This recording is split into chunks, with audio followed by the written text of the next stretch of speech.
people have an allergy to the word love.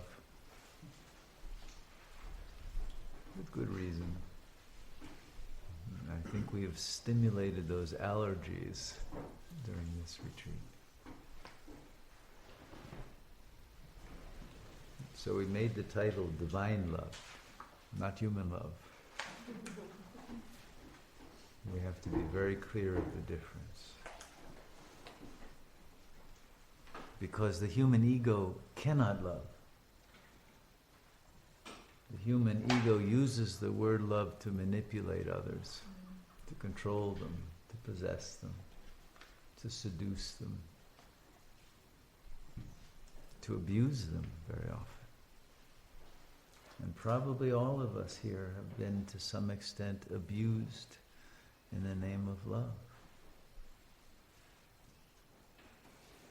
And so it's understandable why there's a conditioned response to distrusting, at best, the word love, and wanting to run away as far as possible from being abused again.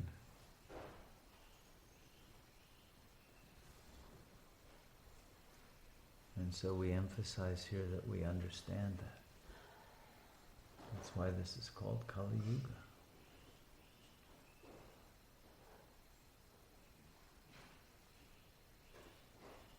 It's the age in which all the values of true spirituality have been perverted and turned upside down.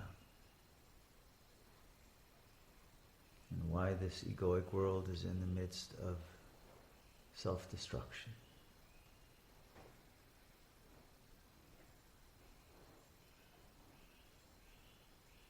And why even those who have been brought up with families who have loved in as pure a way as the ego can love, nonetheless cannot fail to inject the parental ego's lack into the child.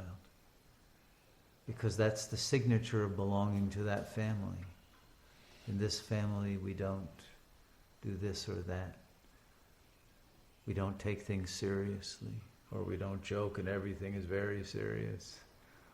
Or whatever it is, there are family signifiers and attitudes that if we want to belong to the family, we obey.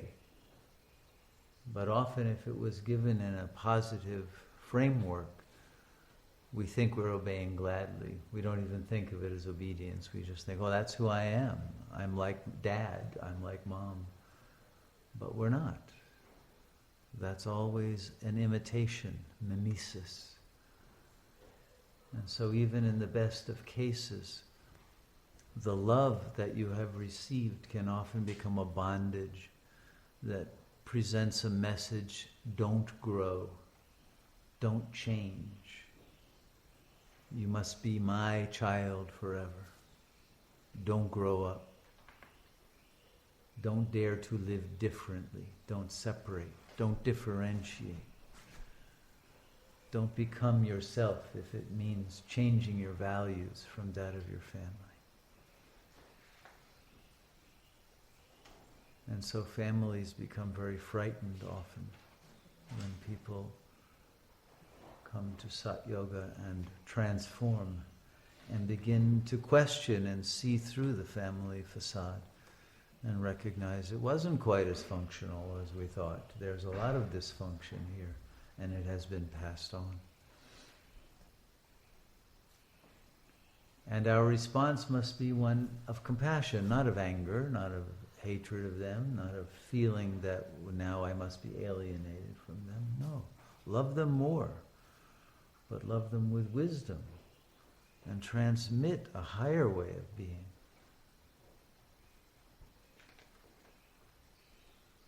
Give them permission to differentiate,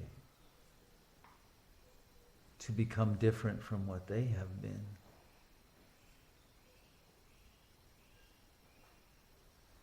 And not to live vicariously through their children.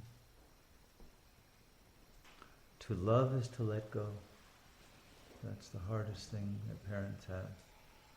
In Costa Rica, it almost never happens. Hold on, stay enmeshed in the family system, never leave. And there's a sense of guilt when one changes. Especially if one flourishes and one achieves happiness and they don't have that. One achieves empowerment that they don't have.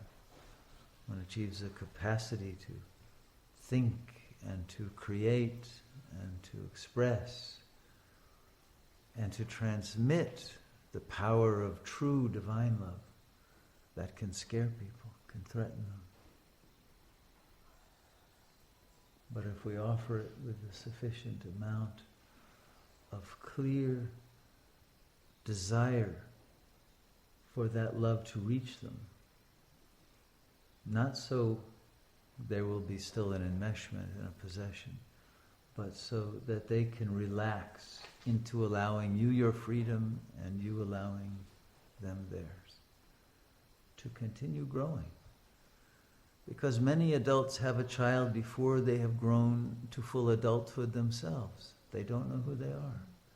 And once they have the child, they remain stunted forever. And they need to know it's never too late for them also to discover God within.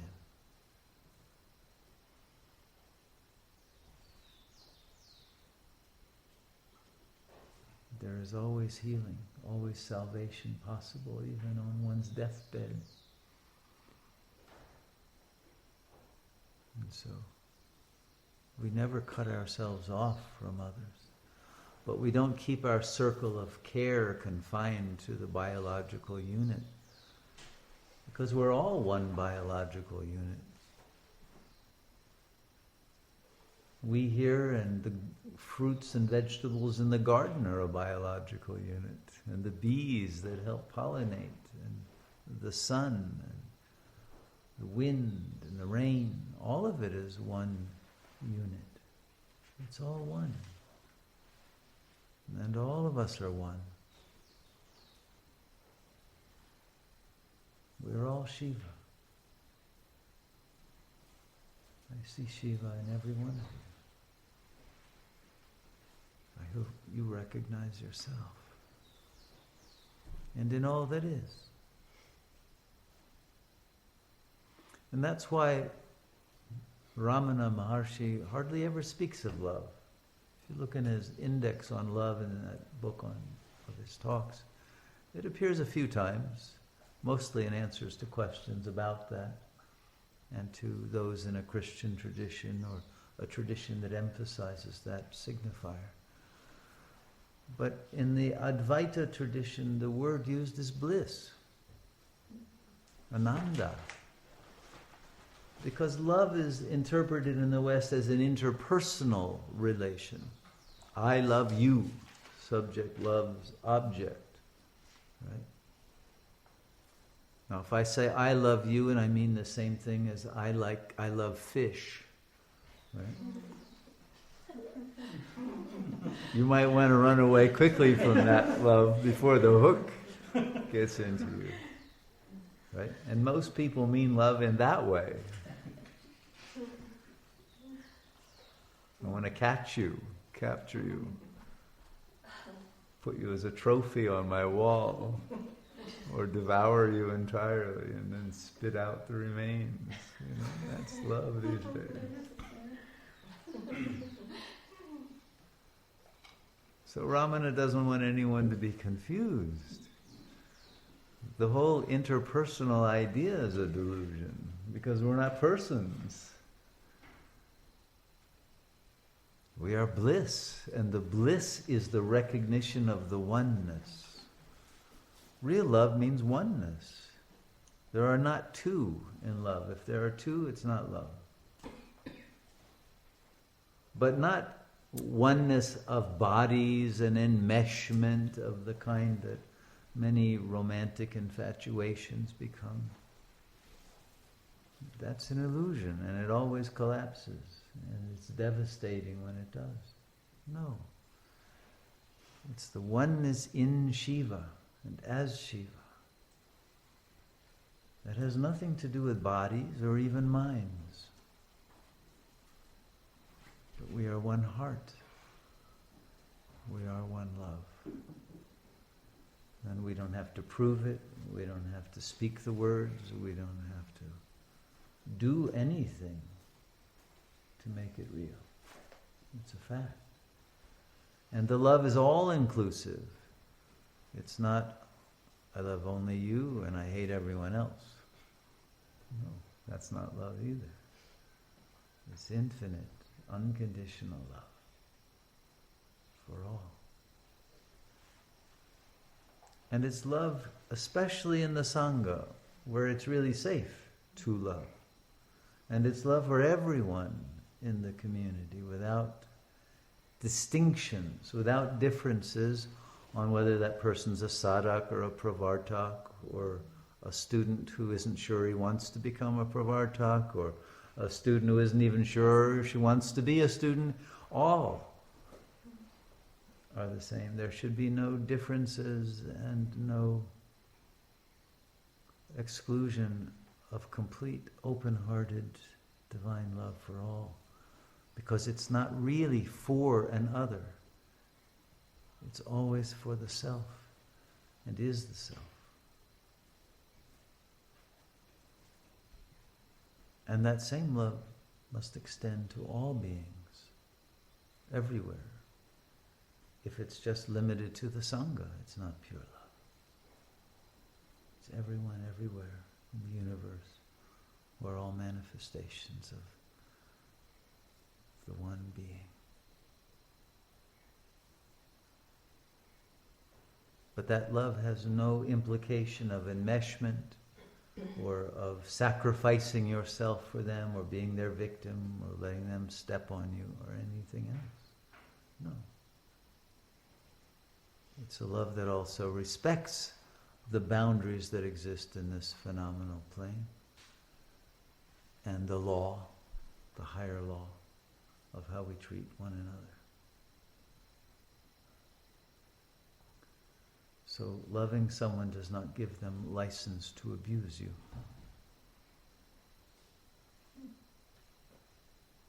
Nor vice versa.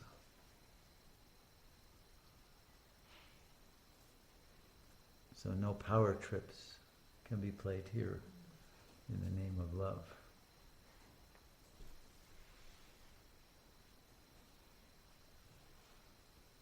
Someone told me today they were afraid to talk to me because I was the big boss. I'm not the boss here. Shiva's the boss, Ramana's the boss maybe, but not. That's when this is an instrument to help the flow of love, that's all. There are no bosses in this Sangha.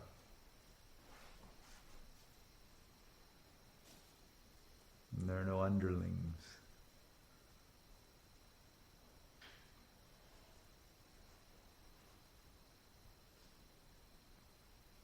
So I hope no one has any fear, especially not of this one, but not of anyone. Fear and love are opposite. Where there's love, there can be no fear.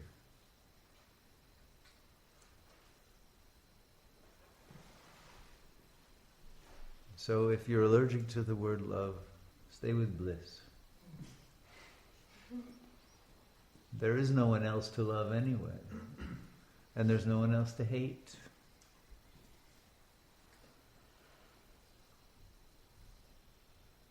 Everything that happens is in the mind. So if one hates another, one's really hating oneself. One's filling one's own mind with hatred. That hatred poisons you, poisons your body, poisons your life. Why do that to yourself? Whenever you think you're shooting someone, you're shooting yourself.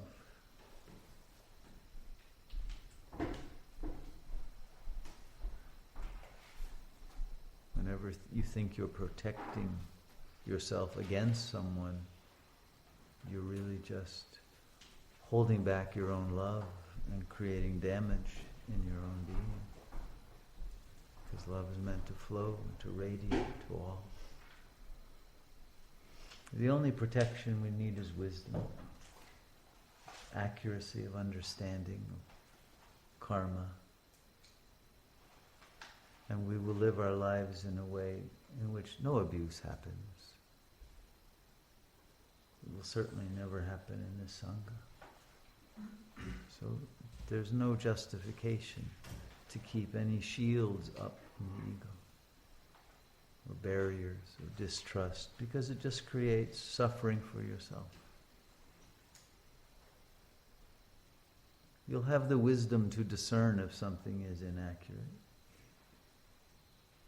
Something won't smell right to you, and then there's a way, a process to deal with it without leaving your heart, without losing your divine love, your bliss.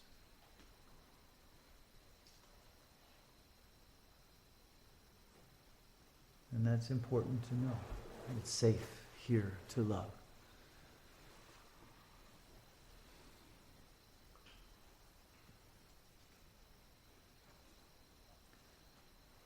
But keep in mind always that the love is not personal. It is not about feelings you have for someone else. It is the bliss of the silent presence of God as the self. We don't even love God because we are God. That's the bliss.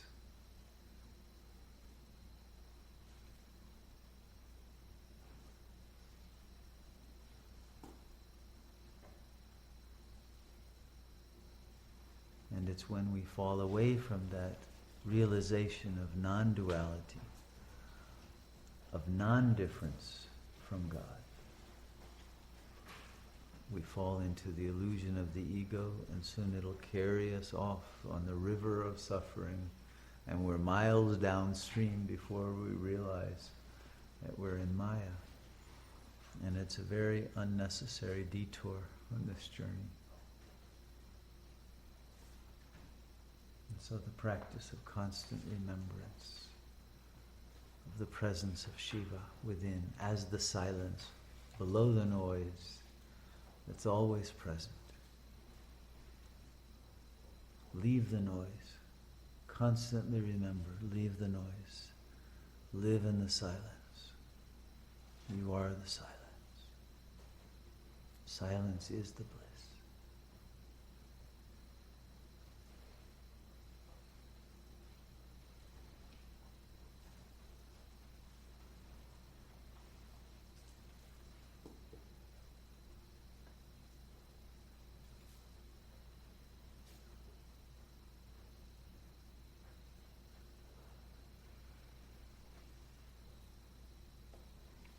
And the more that you practice abiding in the silence, the more powerful you become against Maya. Because literally your energy field is filling. Each time you meditate, each time you receive and recognize that the divine energy is the self, is your own.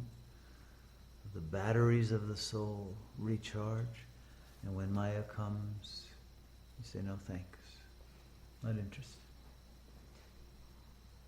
And soon the power is so strong, you dissolve it at a single strike of the lightning bolt of God.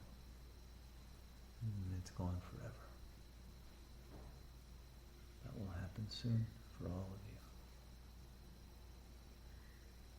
And then you will become those who can wield the lightning bolts and help others dissolve their Maya. It's the archetype of Thor, right, in the Nordic mythology. But that archetype is in the Indian mythology and in many others. St. Paul was hit by a bolt of lightning on the road to Damascus, fell off his horse, but attained illumination. And after that, no longer I, but Christ liveth in me. The ego eyes, Maya was dissolved. We're all on the road to Damascus now. Although Damascus is not a nice place to be at this moment.